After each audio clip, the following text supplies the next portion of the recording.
كيفكن؟ فيديو اليوم قبل فيديو اليوم شوفوا وظبط لكم سيت اب على الاخير يعني. المهم فيديو اليوم بدنا نعمل ردة فعل على هيك إثارة جدل وشغلات هيك ضاجة بالسوشيال ميديا، او مو ضاجة يعني، اعتبروه اخبار ما قبل رمضان وهيك. خلوكم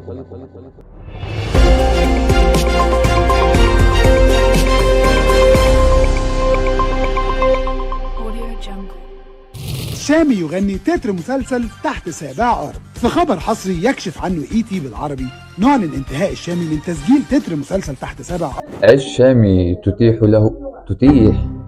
الشامي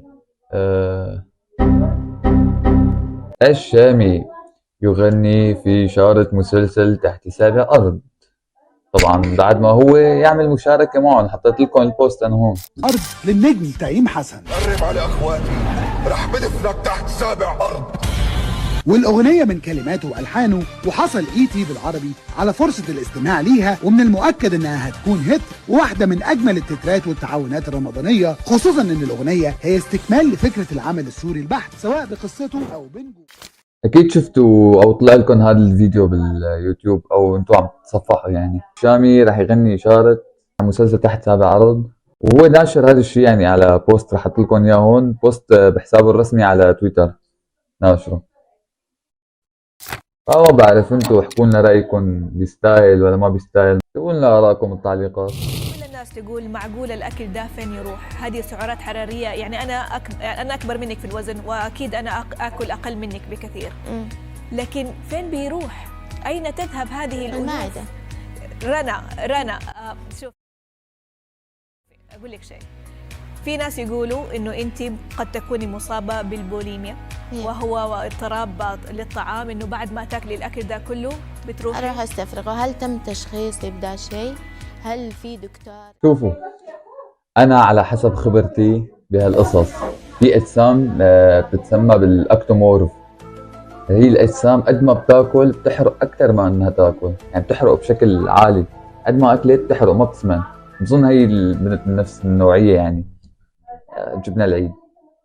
فحصني وشخصني بدا شيء؟ ما في. بس يقولوا انه التفسير الوحيد الأعراض لا، ما في مليون تفسير، ولكن خلينا نقول عامة. حاسه رح تقوم تهجم على المذيع هيك بدها تاكله. احذروا شو يا جماعه، تعالوا نعمل اتفاقيه انا وانتو. حلو؟ هذا الفيديو وصل فوق ال1000 مشاهده، فوق ال100 لايك، رح ينزل لكم فيديو يوم الجمعه 24 ساعه اقرا. شلوني معكم؟ خلي يوصل هذا الفيديو فوق ال1000 مشاهده وفوق ال100 لايك خلال اسبوع. وصل فوق ال1000 مشاهده، الفيديو رح يكون جاهز على القناه. البشر لانهم ما درسوا. انا اختصاصي تغذيه. انت مختصه في التغذيه؟ انا مختصه تغذيه وقاعده ادرس ذا الشيء. فاليوم اغلب يعني خلينا نقول زياده الوزن هي سبب انه افكارنا عن الاكل هي اللي تؤدي لزياده وزننا وليس الاكل. يعني هذه فلسفه الفكر، اللي هو الفكر مساله ليست فلسفه. نحن يعني انا اذا حطيت في راسي انه انا ما راح اتخن. اخصائيه تغذيه عم تحكي هذا الحكي؟ اخصائيه تغذيه عم تقول سبب السمنه هي طريقه التفكير بالاكل؟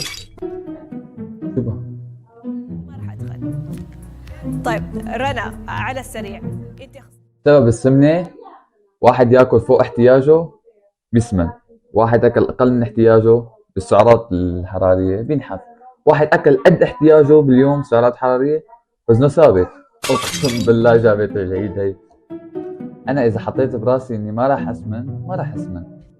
ايه التغذيه بتاكلي اكل فيه كميه دهون مهوله وفي كميه سكر مهوله، وبالاخير بتلاقوا المذيعه جابت اخصائيه تغذيه غير هي مشان تثبت انه حكى غلط، وهذا اللي صار فعلا. ولكن هي البنت غريبه جد، وشكلها شكل وحده وزنها 40 كيلو. مستحيل يعني الاكل بتاكل 5 فراريج بدقيقه. رح احط لكم فيديو انا هون، احط لكم فيديو هون. تتوقع قد ايش اقدر اخلصها؟ 5 فراريج بدقيقة، 5 سندويشات شاورما ب10 ثواني، اقسم بالله ما بعرف. وبس هذا كان فيديو اليوم. اكتبوا لنا آرائكم بالتعليقات عن الشغلات اللي شفتوها، عن غناء الشامي، عن رنا المطر اللي هو. ومثل ما اتفقنا اذا ما نزل الفيديو بكون منكم، يعني انا ما دخلني. هاي الشغله عليكم لانه توصل الفيديو 1000 مشاهده، لان الفيديو صار عنكم وصل 1000 مشاهده او اكثر واكثر من 100 لايك، الفيديو بيكون يوم الجمعه على القناه. اكتبوا لنا رايكم بالتعليقات، وشكرا على الدعم. سلام.